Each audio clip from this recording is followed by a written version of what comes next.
Like so many others, it has been a goal of mine to visit all 63 national parks across the United States of America, and since I created Travel Dash in the spring of 2022, I've gone full steam in pursuing that journey. As of a couple months ago, I have finally reached the halfway mark and celebrated by making my 32nd national park one of the most obscure and difficult to reach parks of them all in the US Virgin Islands. In this video, I've decided to rank and review all 32 I visited from my least favorite to my very favorite. But understand that it is a challenge to rank these all, especially as the positioning reflects my own personal experiences and my experiences only. That means that my list is guaranteed to be different from yours, as I've explored some national parks far more thoroughly than others. I also might have a different preference in what I'm looking for in a national park. Of the different types of scenery one can find in these parks, I typically find myself enjoying mountains the most, especially since they vary so much in size and appearance. But I also find deserts to be otherworldly, as some of the most impressive standalone sites in America are located in this environment. Hiking is important to me as well, as gorgeous scenery doesn't warrant a great experience in a park by itself. It can also have a lot to do with how the National Park Service has designed their trails and where these paths are able to take you to. Wildlife is another relevant factor, and is another reason I think these rankings will fluctuate so much depending on the person. While I tried to find fauna a park is most well known for, I don't always succeed, and I've certainly had better luck at some parks compared to others. Lastly, I want to add that variety in both scenery and hiking, but especially scenery, is a big one for me. You'll notice that several of my favorite national parks are ones that display incredible diversity that you wouldn't expect to find in a particular region. Now before we dive in, it's probably important for me to address what parks I've been to so I don't get any comments asking where certain parks are. From A to Z by state and territory, I've done 2 of the 3 national parks in Arizona, all 9 national parks in California, the 3 national parks in Florida, 1 of 2 national parks in Hawaii, the 1 national park in Indiana, Kentucky, Montana, North Dakota, and Oregon, the 2 in South Dakota, and the 1 in the US Virgin Islands. All 5 national parks in Utah, the 2 in the Virginias, and lastly, both national parks in the state of Wyoming. I'll also give the caveat that when I plan my trips, I specifically go out of my way for the parks I hear great things about, and that's why a lot of the ones that have mixed reputations aren't on here. Therefore, things get pretty good really early on, and I feel like most of the national parks in the first half of my list should be higher. But alright, I think I've said enough, let's get started with my pick for last place, and that's number 32, Indiana Dunes National Park. Located near the city of Gary, not a good start. The Indiana Dunes were designated a national park in 2019 after previously having been a national lakeshore beginning in 1966. The park runs for about 20 miles along the southern shore of Lake Michigan and covers 15,349 acres of low-lying sand dunes, forest, and admittedly a pretty beautiful coastline. The scenery is on a pretty small scale relative to other national parks, and the hiking isn't all too impressive, although it was well designed for a national lakeshore. I had a pretty short visit here, spanning only a couple of hours, and I honestly couldn't get all that into the place because of the infrastructure that surrounds the park. All around the Indiana Dunes are small towns that you must drive through to get from one section to another, and even worse, ugly steel plants that take you really out of the immersion. I still found the nature to be pleasant, but Indiana Dunes does not at all have the grandeur to warrant national park status. Number 31, Biscayne National Park in Florida. Just south of Miami, Biscayne was designated a national park in 1980, 12 years after it originally became a national monument. The park is unique in that 95% of it is situated underwater, meaning the only way to truly experience this one is by snorkeling or scuba diving. If you were to stay above land, or even resorted to just taking a boat out on the water, this might be the worst national park of all 63, possibly even more so than Gateway Arch in Missouri. Luckily, those who devote planning to getting beneath the water, because keep in mind there are no beaches here, will be rewarded with some fantastic opportunities to view marine life. I participated in a 3.5-hour snorkel experience and had a great time. Though visibility wasn't clear enough to warrant going out to the Florida coral reefs, we did get to see a lot of colorful fish, a few barracuda, and even a moray eel. Though Biscayne is an objectively flawed park when compared to others, I walked away with a much more positive opinion than I did for Indiana Dunes per se. Number 30, Shenandoah National Park in Virginia. Located in North Virginia, just an hour west of Washington, D.C., Shenandoah was designated a national park in 1935. It protects 198,000 acres of pristine Appalachian scenery and has a beautiful, well-designed road known as Skyline Drive, which takes visitors from north to south or vice versa. As you could see by my footage when I visited the park in November 2022, it was just a bit too late into the fall and just about all the trees were dead. I'm fully willing to admit that if I came back here and saw the mountains as they were intended to be seen, Shenandoah National Park could skyrocket up my rankings. But I did still enjoy the overlooks we stopped off at and the handful of trails we experienced. Far and away my favorite was Black Rock Summit, an exposed rocky slope that offers a great panoramic view from the top. For now, Shenandoah has to rank towards the very bottom of my list, but if I had to pick one national park to revisit, it would definitely be in contention. Number 29, Wind Cave National Park in South Dakota. An hour south of Rapid City in the heart of the Black Hills, Wind Cave was designated a national park in 1903, making it the first not only in the country but in the entire world to protect a cave network. The cave is notable for its calcite formations known as boxwork, as roughly 95% of the world's discovered boxwork can be found here. You also have scarce sections of frostwork, which I found to be the most beautiful formations in Wind Cave. With a name like Wind Cave, it's also one of the best known examples of a breathing cave where you can actually feel air force its way in or out of the cave's entrances. It's also considered the densest cave in the world, with levels pretty much stacked on top of each other. On an hour 15-minute tour, we got to see the largest natural entrance of Wind Cave, which isn't all that big, and pass through the most prevalent man-made entrance where you can feel the aforementioned wind. It took us into the middle level of the cave, which is abundant in boxwork. Overall, I felt that the tour was missing a grand highlight or big room that some other caves I've visited possess. But where Wind Cave was able to surpass something like Shenandoah was in its above-ground scenery being a stark contrast to the cave scenery. This is where you'll find some of the best protected prairie left in America, and some impressive wildlife to go along with it. I had a good time at this national park, but it doesn't stick out as one of the more memorable ones I've experienced. Number 28, Joshua Tree National Park in California. The closest national park to home, located 2 hours east of Los Angeles, Joshua Tree was designated as such in 1994 after originally becoming a national monument in 1936. This nearly 800,000 acre park is the first on this list I've been able to visit multiple times, and though I had a more complete experience on my second visit in 2022, I still found myself walking away thinking this was one of the more overrated national parks. I've always found it strange and possibly even a little forced when people rank Joshua Tree up there as one of their favorites in California, though to be fair, we are all subject to our own opinions. But that's not to say I don't enjoy this national park, as I actually find it to have a decent variety of things to do and see. Of course, the park is named after the Joshua Tree, which is native to the Mojave Desert and are no doubt impressive flora. But I also find the cholla cacti to be quite beautiful as well, as they appear to glow from a distance. One will also see tons of large boulders, sometimes covering mountains, as well as unique rock formations as best seen at Arch Rock and Skull Rock. My favorite spot in the park, however, doesn't combine any of these things and is actually Keys View. The mountains and ridges that drop nearly a mile in elevation make for a stunning foreground to Coachella Valley and the San Andreas Fault. Though I may not love Joshua Tree as much as some others do, I appreciate a visit every now and then, as well as its unique assembly of natural resources that are protected as a national park. Number 27, Petrified Forest National Park in Arizona. One of the more recent national parks I visited for the first time, Petrified Forest is located in the remote northeastern corner of the state, 2 hours east of Sedona. It covers more than 218,000 acres and was protected as a national park in 1962 after becoming a national monument in 1906. It's basically split into 3 distinct sections: the Painted Desert, Blue Mesa, and Petrified Forests. But it's an especially difficult park to rank because driving between these areas is just straight ugly. There's nothing beautiful about it. And each section is relatively small, unfortunately, though they are really cool and colorful. The Painted Desert is no doubt my least favorite area here, as the overlooks pale in comparison to other national park scenery. But still, I suppose it's nice to have the variety, and the colors are fascinating. Blue Mesa is my favorite part of the park, being a unique Badlands environment with hues of blue and purple. It's a legitimately stunning area, and the Blue Forest Trail that takes you above the Badlands is a pretty scary, albeit unique and interesting hike. Lastly, the section that makes up the namesake of the park, the forests, are home to one of the largest and most vibrant deposits of petrified wood in the world. The crystallization of this wood is fascinating, and the colors coming off of them is beautiful. Aside from Blue Mesa, nothing about this national park is especially unique to me, but it's well worth a visit if you're within a few hours' drive.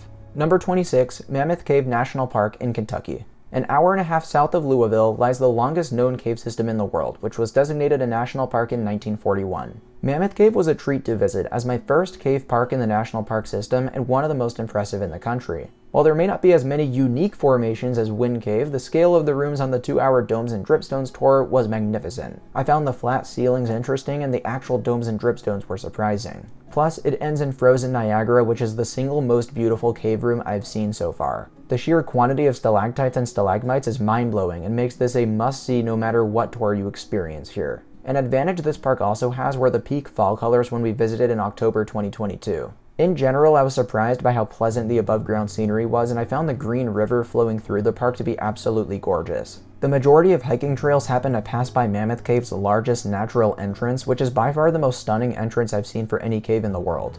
Overall, while I've yet to visit Carlsbad Caverns in New Mexico, I'd easily considered Mammoth Cave my favorite cave national park in America. Number 25, Pinnacles National Park in California. A rather underrated park, Pinnacles can be found a few hours southeast from the Bay Area in Central California. It was protected as a national park in 2013, but originally became a national monument way back in 1908. And this is a great example of a park that doesn't have the most impressive scenery per se, but makes up for it in hiking, wildlife, and overall peace and quiet. It is not the most heavily visited park, and I think that allows the fauna to be more comfortable roaming around. Get to a high point in the park and you might be lucky to see the elusive California condor, of which Pinnacles is one of the best places to view them in the country. The landscape of this park is quite mountainous and combines elements of plains, desert, and forest. Several of the beautifully designed trails here display interesting plant life and may pass through a rare type of cave known as the above-ground talus cave. These are openings formed between boulders piled up on mountain slopes, and there's two primary caves in the park. Unfortunately, the iconic Bear Gulch Cave was closed during our visit, but the Balconies Cave and large rock formations on the Old Pinnacles Trail were really unique, and at the time, this hike became one of my favorites in the state. Having said that, I'd love to come back here and try some of the more adventurous hikes that I've heard so much about, which could elevate Pinnacles even a few spots higher. Number 24, New River Gorge National Park in West Virginia. America's newest national park was designated as such in 2020 and was the first new park in a while that I'd say actually deserved the status. Previously, New River Gorge was a national river beginning in 1978, and that's because the river which flows through the gorge is one of the oldest in the world. There are some great overlooks you can visit where you just see the water snake its way through this canyon, and it's really cool. Now, as you can see, I visited New River Gorge on the same trip I went to Shenandoah, meaning there weren't many living trees here either. But I think there were enough elements and redeeming qualities to where it didn't bother me as much. For example, the centerpiece of the park, the New River Gorge Bridge, is the rare man-made prominent feature in a national park. However, it nicely interacts with the environment and looks menacing, as it's the third highest bridge in the United States. Visitors are able to get a great view from Long Point Overlook, and more adventurous travelers can walk under the bridge on a narrow catwalk. I always tell people that bridge walk was one of the scariest things I've ever done, and one of my favorite things I've done in a national park. My favorite hike here was to Diamond Point, which looks out at the mind-blowing Endless Wall, and I also loved Cathedral Falls, located right outside park boundaries. Though it's remote and a little tricky to get to, those who make the trek to southern West Virginia will be rewarded with a unique and stunning national park.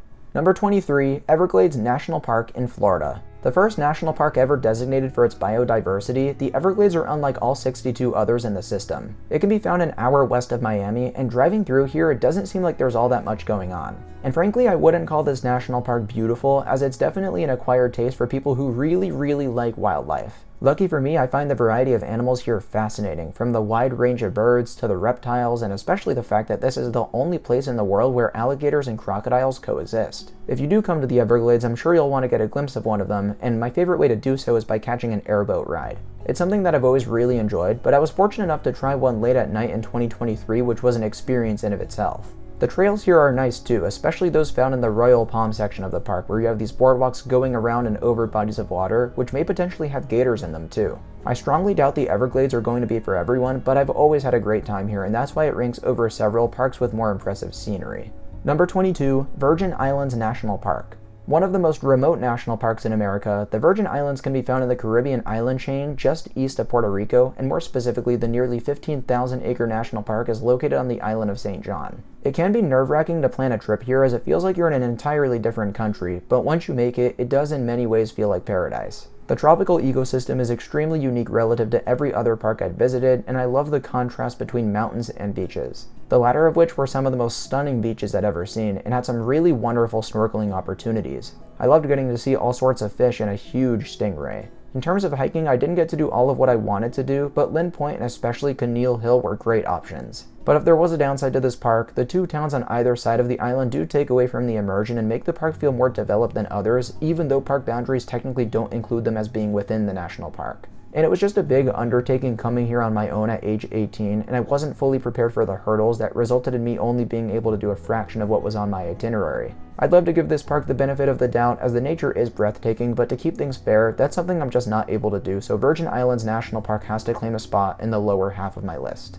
Number 21, Bryce Canyon National Park in Utah. It may have just seemed like we leveled up quite a bit with this park, but in actuality, I do think Bryce Canyon is one of, if not the most overrated national park I've visited. Now, there's still lots to love here, but before we get into that, you can find this park in southern Utah, 4 hours south of Salt Lake City. It was designated a national park in 1928, 5 years after it first became a national monument. It contains roughly 35,000 acres, which is actually quite small compared to just about every national park out west. And just to get my main criticism of the park out of the way, I found that Bryce Canyon felt very small and had a limited number of things to do. There are some mind-blowing overlooks and a few decent hikes, though for the record I do find the main inner canyon trail, the Queen's Garden and Navajo Loop, to be really overhyped. I found the Hoodoos drastically more impressive from above the amphitheater compared to within it. However, I do appreciate the variety. Inspiration Point and Bryce Point were so outstanding. And I even found some of the overlooks in the southern part of the park with much smaller amphitheaters to be underrated too. Rainbow Point, for example, was a highlight of the park for me. But that's about it for things I did in this park that I legitimately loved. I still think it's a must visit in Utah, as the Hoodoos are absolutely some of the most intriguing rock formations I've seen. I was just disappointed that I walked away not thinking this was one of the best national parks like so many people said it was.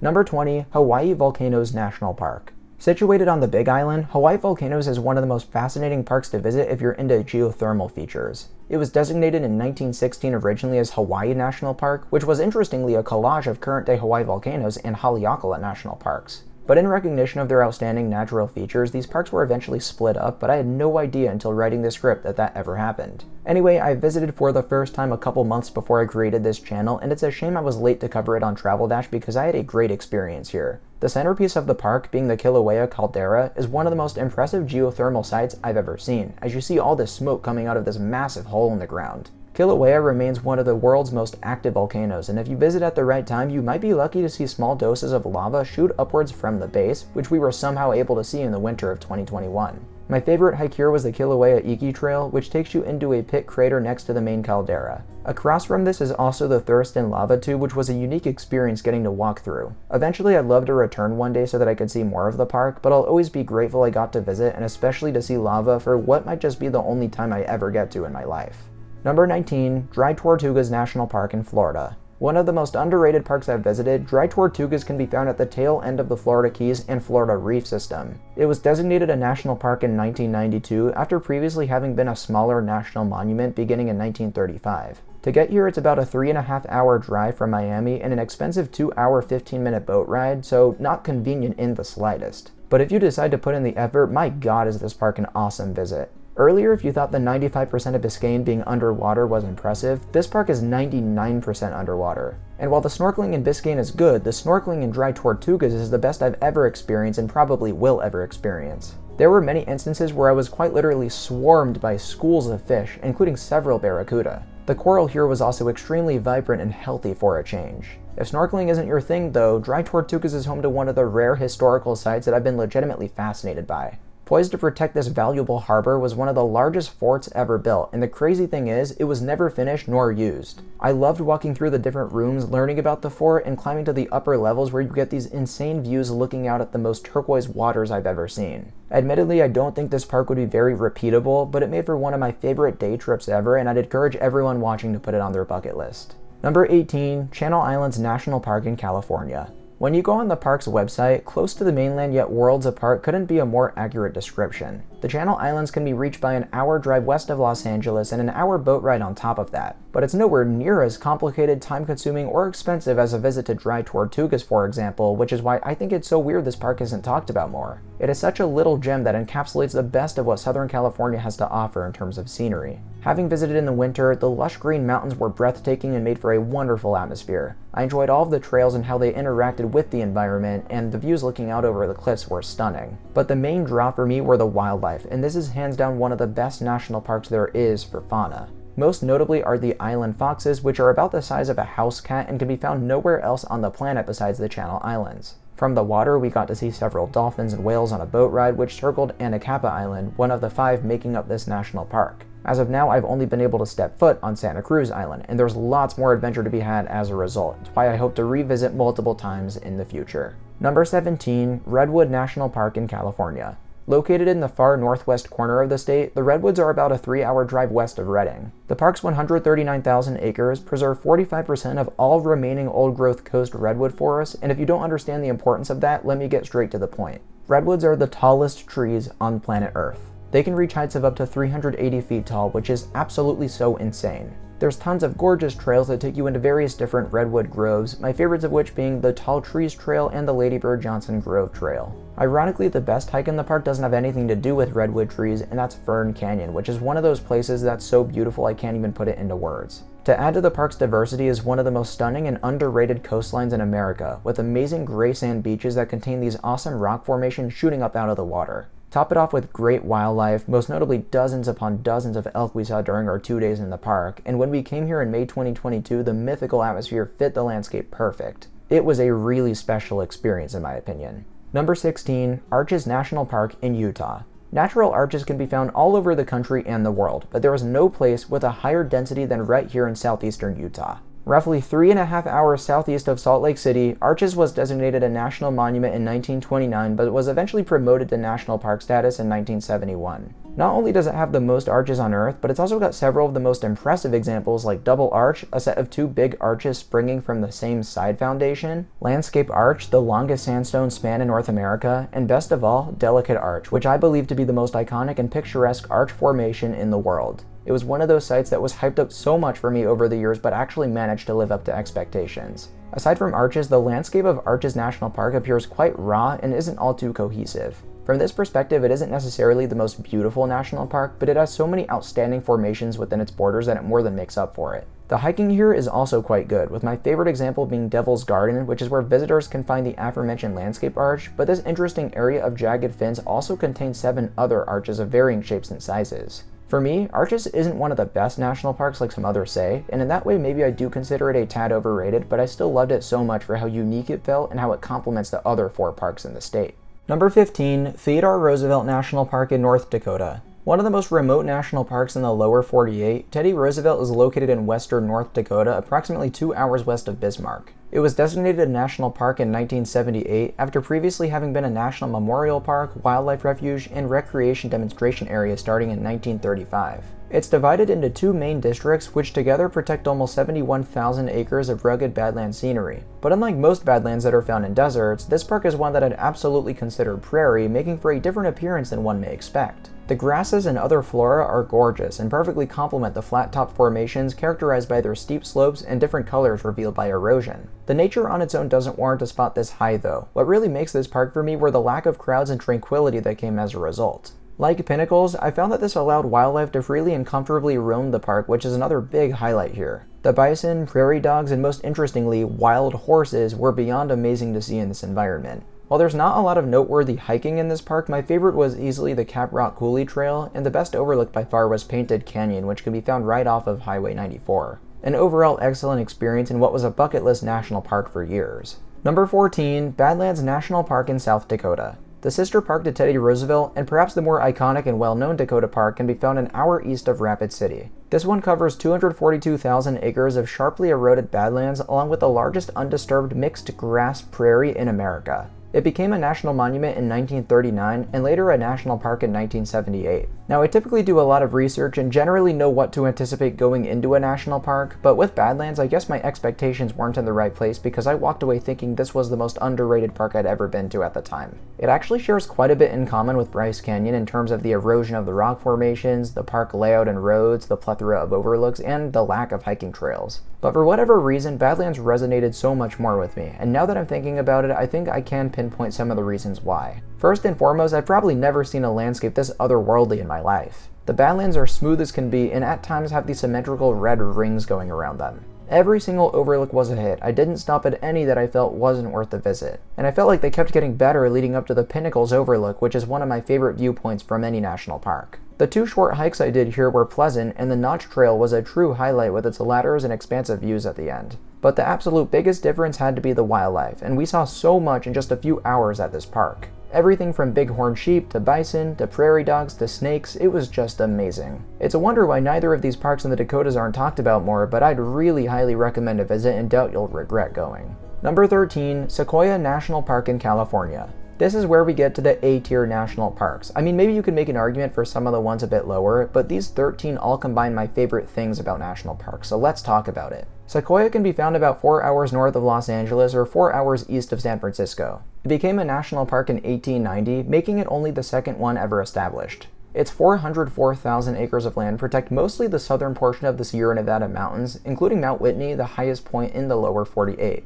Though I've not yet had the opportunity to venture far into the alpine wilderness, the furthest I've gone is probably Tokapa Falls, which is a great hike to be fair, with an amazing waterfall at the end. If that's just a preview of what it's like to be in these mountains, I can't wait to come back here. Luckily, I have been able to see all of the most well-known areas of this park, including the giant forest, home to the world's largest concentration of sequoia trees, aka the largest trees on Earth. While not quite as tall as the redwoods further north, sequoias contain a greater width and more wood condensed in their trunks than any other species of tree out there. Speaking of redwood, what makes this national park even better is it's a lot less one-dimensional, with so much diversity in its scenery and hiking. Of course, I love the groves and meadows as much as the next guy, but my favorite thing in this park is actually Morro Rock, a short but amazingly designed trail to the top of a dome-shaped granite outcropping, providing outstanding mountain views. And a very underrated part of Sequoia is literally just the General's Highway up to where the forests and mountains are, as you get to see the landscape change drastically. It's a really special national park with so much on offer. I can't wait to return in the future.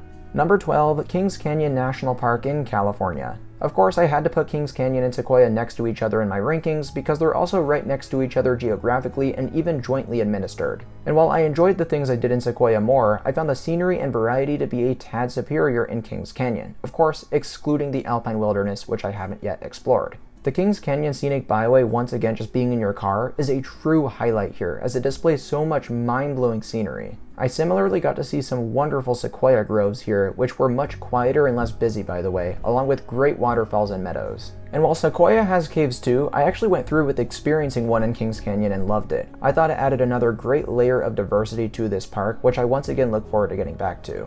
Number 11, Capitol Reef National Park in Utah.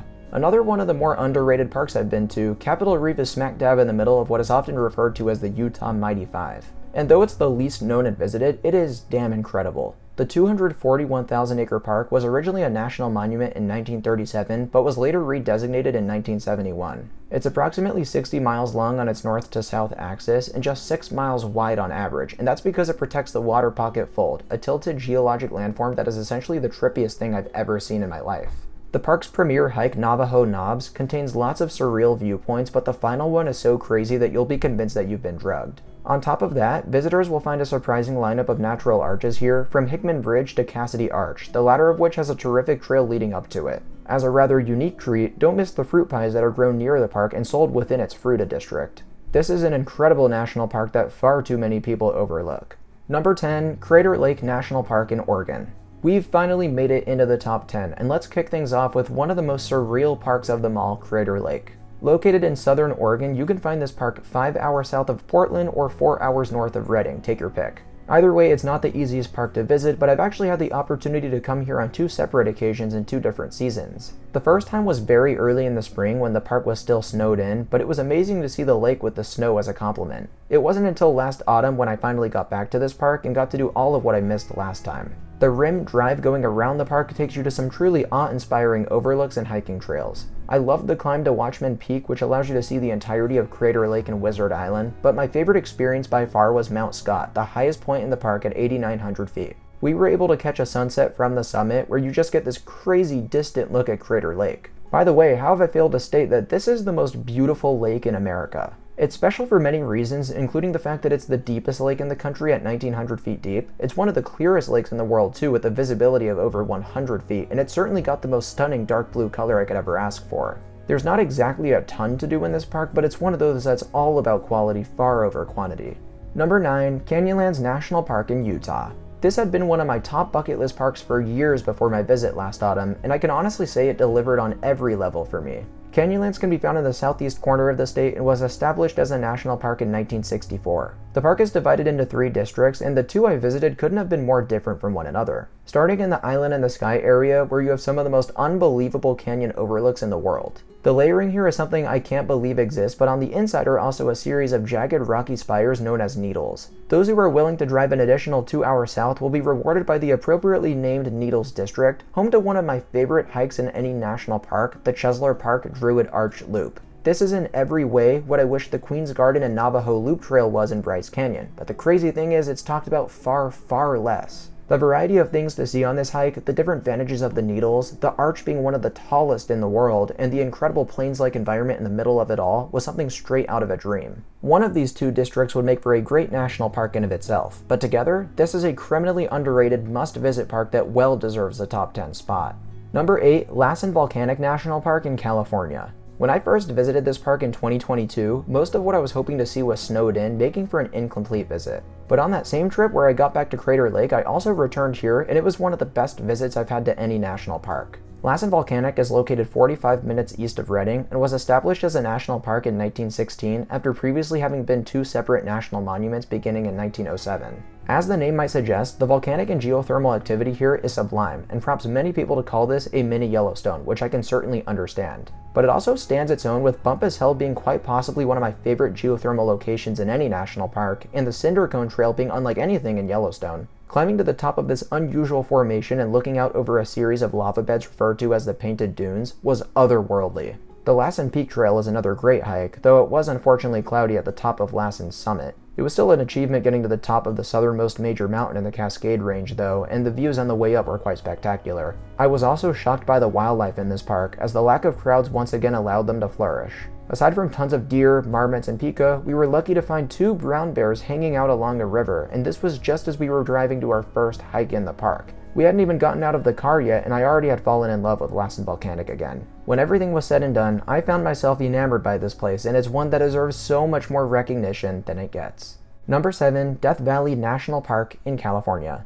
A land of many extremes, recognized as having both the lowest point in North America and mountains exceeding 11,000 feet high. Also the hottest temperature ever recorded on Earth at 134 degrees Fahrenheit, you wouldn't expect this place to contain so much spectacular scenery, but it does, and spectacular is an understatement. First and foremost, Death Valley is located in eastern California, 3.5 hours northeast of Los Angeles, and was established a national park in 1994 after previously becoming a national monument way back in 1933. It's insane and completely unexpected, but this is one of the most diverse national parks of them all. Its absurd 3.4 million acres of land has some mind-blowing sights, with my favorites being Dante's View, a stupid high overlook of the salt flats spreading across the valley floor. Amazingly, you can also access these salt flats at Badwater Basin, the aforementioned lowest point on the continent, and it feels like you're on another planet. And then also Zabriskie Point is perhaps one of the most magnificent displays of Badlands in the country, with its silky smooth surfaces and golden brown hues. These 3 things would already be enough to warrant a top 10 spot for me, but then you add in some other unique spots like the towering sand dunes, surreal Devil's Golf Course, and jagged Golden Canyon. I would say it's the most surreal national park I've visited, and one of the best as well. But finally, I think it's safe to say that we've made it to the S-tier parks, the ones that transcend perfection in so many different ways, so let's talk about them. Number 6, Zion National Park in Utah. The most impressive park in the state, and that's saying a lot because there's some stiff competition, Zion is located just 2 hours northeast of Las Vegas and became a national monument in 1909. Eventually, it was turned into a national park 10 years later, and today the park covers more than 145,000 acres of land. The park's defining feature is Zion Canyon, which was carved by the stunning Virgin River. There are lots of intricate trails in this park, and right away, the number one best thing about Zion is that it's probably the number 1 national park for hiking. We completed 5 outstanding ones during our 3 days in the park, including Angel's Landing, which is one of the best I have ever done. It honestly has the reputation it does for a reason, and if you're lucky to get a permit, you better give it a go. The Narrows is another popular hike where visitors trek as far as they'd like through the Virgin River itself. A more elusive, difficult trail takes adventurous travelers to the Subway, which is an extremely unique slot canyon-like passageway where you'll find water rushing its way through cracks and falling into circular pools. Observation Point Trail takes you to the highest possible vantage point of Zion Canyon itself, which is trickier to get to these days but still well worth the effort. And lastly, Zion Canyon Overlook Trail is one of the most creatively designed short hikes I've done, plus we got to see a few bighorn sheep along the way. I think Zion combines some of the best scenery and hiking of all the national parks, which is why it was a no-brainer to rank it amongst my favorites. Number 5, Grand Teton National Park in Wyoming. I don't think I've ever seen more beautiful mountains than at Grand Teton. This park is located in northwestern Wyoming, 3.5 hours south of Bozeman, and protects 310,000 acres of extraordinary scenery. You've got the 40-mile-long Teton Range, as well as Jackson Hole, an often overlooked valley adjacent to the mountains where so many awesome overlooks await and amazing wildlife roam freely. For us, this included deer, elk, pronghorn, moose, and so much more. The mountains are extremely jagged and rise to heights of up to 13,770 feet high. There's a few great hikes here too that take you deep into the mountain wilderness. The 2 we got to experience were Delta Lake, which was my favorite in the park, ending in the most beautiful alpine lake I've seen in a national park, as well as Cascade Canyon, a spectacular journey where we got to see lots of fauna, including a young grizzly bear, a subspecies that is only typically seen in 3 American states, Wyoming, Montana, and Alaska. Though I'm so incredibly happy with what we did in our 2 days here, I know a park like this warrants more than that, and I'll be thrilled to return whenever the opportunity comes. Number 4, Glacier National Park in Montana. Located in the northwest corner of the state, 2.5 hours north of Missoula, this greater than a million-acre national park was established as such in 1910. Now there is a big caveat I have with this ranking, and that's that I visited in the summer of 2021 far before I had this channel and this passion of mine had really peaked. Therefore, I didn't know how to plan trips as well as I do now, and we ended up missing a lot of incredible hikes here as a result. I'm fully aware that if I came back here, Glacier could go as high as a top 3 park, maybe even 1 on my list, but even without those experiences, the fact that it was still able to rank in the top 4 is wildly impressive. I vividly remember driving the Going to the Sun road and thinking the mountains were some of the most beautiful I'd ever seen. The scale of them is enormous, and there were waterfalls flying off of them out the wazoo. Speaking of which, one of my favorite hikes I got to do here took us to St. Mary, Virginia, and Bering Falls, which was a spectacular trail. The alpine scenery of the Hidden Lake Trail was also gorgeous, and looking back at it makes me so sad that I failed to see any other alpine lakes in the park. At the time, I still vividly recall thinking Glacier was phenomenal, but I can't realistically rank it higher since I've done so little of what makes this one of the most well-respected national parks in America. Number 3, Yosemite National Park in California. 3 hours east of San Francisco, in the heart of the Sierra Nevada mountains, lies one of the most famous and picturesque parks of them all. Yosemite was only the 3rd national park ever established in 1890 and protects 759,000 acres of gorgeous mountain scenery. Look, I'll cut to the chase. Yosemite Valley is perfect. It is literally one of the most beautiful places in the world, and it is the starting point for several of the best hikes in the national park system.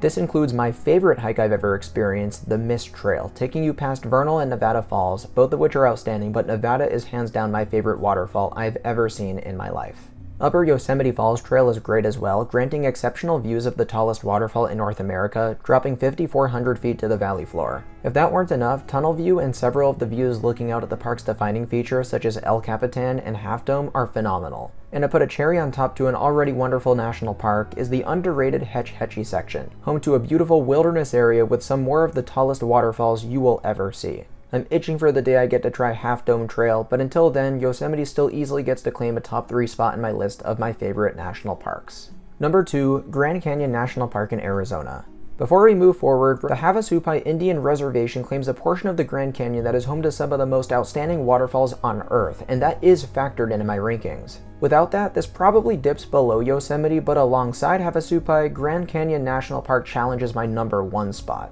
But it's no secret this place is amazing. Everyone's heard of the Grand Canyon, and it truly lives up to the hype. It can be found 3.5 hours north of Phoenix in northern Arizona and covers 1.2 million acres of land, excluding Havasupai and some other parts occupied by various tribes. This also includes Grand Canyon West, which is another section I've been to, and has that famous glass bridge that hangs you over the edge of one of the canyon's cliffs. The national park itself was established in 1919 after previously having been a national monument beginning in 1903. The part of the park that you'll most likely visit is the South Rim, and God is it amazing. The overlooks of the colorful supersized canyon are astounding, but it isn't once you get into the canyon on one of the park's signature hiking trails where this becomes one of the most memorable national parks. The South Kaibab to Bright Angel Trail was the most strenuous day hike I've ever experienced, but it was worth it to get all of these unique perspectives that I never could have dreamt of being so beautiful. Making my way all the way down to the Colorado River, responsible for creating this wonder of the world, was something I will never forget, and it's definitely one of my favorite ever hikes. Back to Havasupai, this too was one of my favorite hiking experiences ever.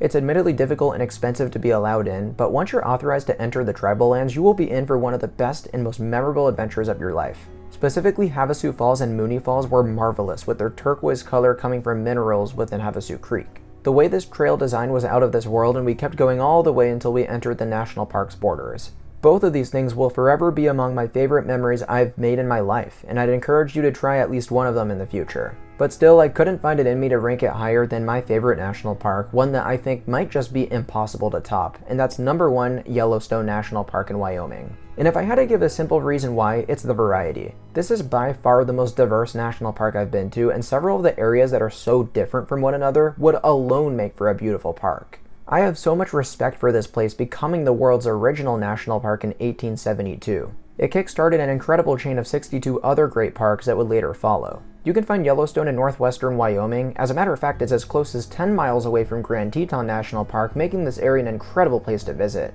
The park covers an insane 1.2 million acres, and you can feel that when you drive hours and hours without exiting park borders. Hopefully it's no secret that there's a massive supervolcano which lies beneath Yellowstone National Park, and it's what's responsible for the highest density of the world's geothermal activity by far. Hell, more than half of the geysers in the world are located here, and several are among the most impressive out there. Of course, we all know Old Faithful is spectacular, but I also loved watching Grand Geyser and Castle Geyser as well. All over these basins are fascinating hot springs, fumaroles, and mud pots, with Grand Prismatic Spring being the most famous example. This can be best viewed from the Grand Prismatic Overlook, which is just a small part of the trail to Fairy Falls, one of the most underrated waterfalls in any national park. Speaking of which, there are also waterfalls all over the place at Yellowstone, and I bet there were dozens I missed. In the northern part of the park, right along the border with Montana, is Mammoth Hot Springs, a rare geothermal feature known as travertine terraces. They're incredibly satisfying and make this part of the park well worth the drive. And it's often overlooked how mountainous Yellowstone is too, with several peaks towering to heights of 11,000 feet. Avalanche Peak is a great trail and probably my favorite hike in the park due to its incredible and expansive mountain views. Yellowstone Lake is another underrated feature here, being one of the clearest and purest lakes in America. But if all this weren't enough, there's two areas in Yellowstone that I believe to be alone some of the most stunning places I've ever seen. Lamar Valley is renowned for its abundant wildlife population, another thing this park excels in. The sheer quantity of bison and pronghorn we saw running around the lush green landscape was special. And finally, Grand Canyon of the Yellowstone is one of the world's most beautiful canyons, with unbelievable overlooks granting views of the steep yellow cliffs and towering waterfalls at the far end. I don't believe there to be a more spectacular place in the United States, at least from what I've seen, so how could I not rank it as my #1 favorite national park? Boy, that was a grind. I have no doubt this will become my longest video to date between both channels, and it'll have certainly required the most editing I've done by far. Please show your support by leaving a like on this video and subscribing to Travel Dash for more content like this in the future. If you love national parks as much as I do, let me know which ones are your favorites in the comment section below. I'm so proud to be able to say I've been to even half of the 63 national parks in America, as they've been responsible for some of my fondest memories and have brought incredible amounts of joy to my life. But I don't plan on slowing down anytime soon, so stay tuned and I will see you all very soon.